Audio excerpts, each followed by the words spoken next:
Lagyan natin ng black pepper.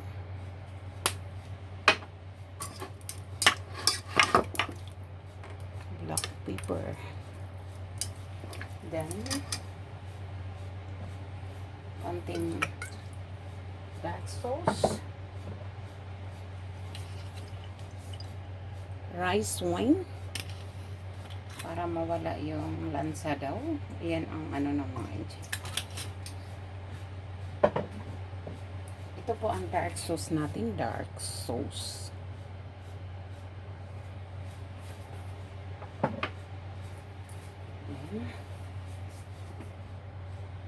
Dahil hindi sila mahilig sa betsin, asukal lang po ang ating ilalagay.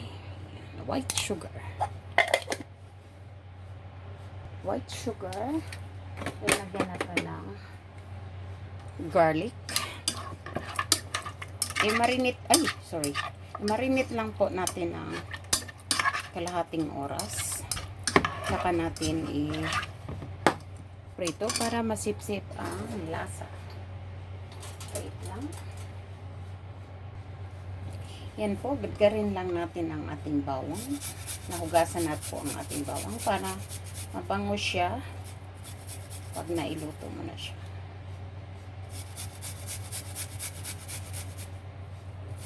Yan ang ginagawa ko pag pag nagmamarinate ako ng manok, karning baboy.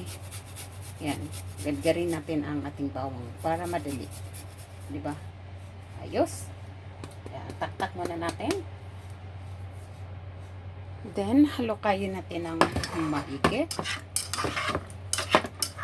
Ibabad natin ng 30 minutes para masarap ang ating adobong baboy.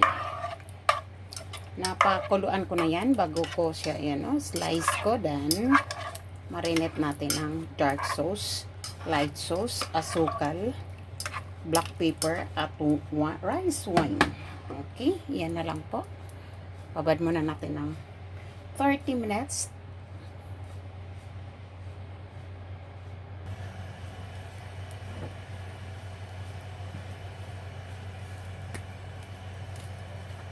Yan po, magpainit na tayo ng mantika para sa ating sibuyas. Para gisa natin ang sibuyas sa ating adobo.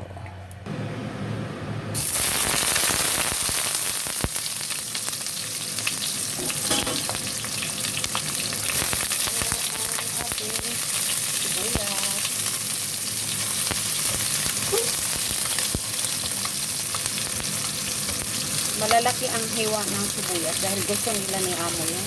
Pinakain nila. Ayan nila yung manipis. Paborito nila ang sibuyas. Bombay.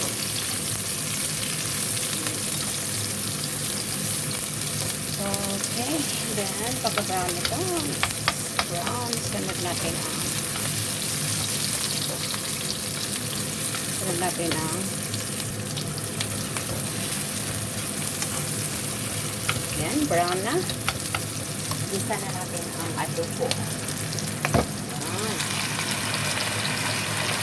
Yan po, ang ating adobo.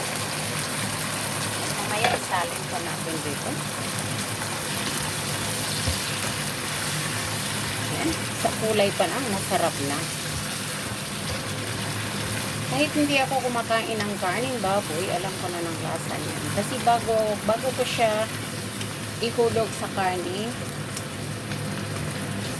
may timpla na yung mga sauce. Sarap na yan. Masarap na ang aking adobo. So, isalin po natin sa kabilang kaldero kasi may takip yung isa kong kaldero. Dito na magtatapos ang aking video. Thank you for watching.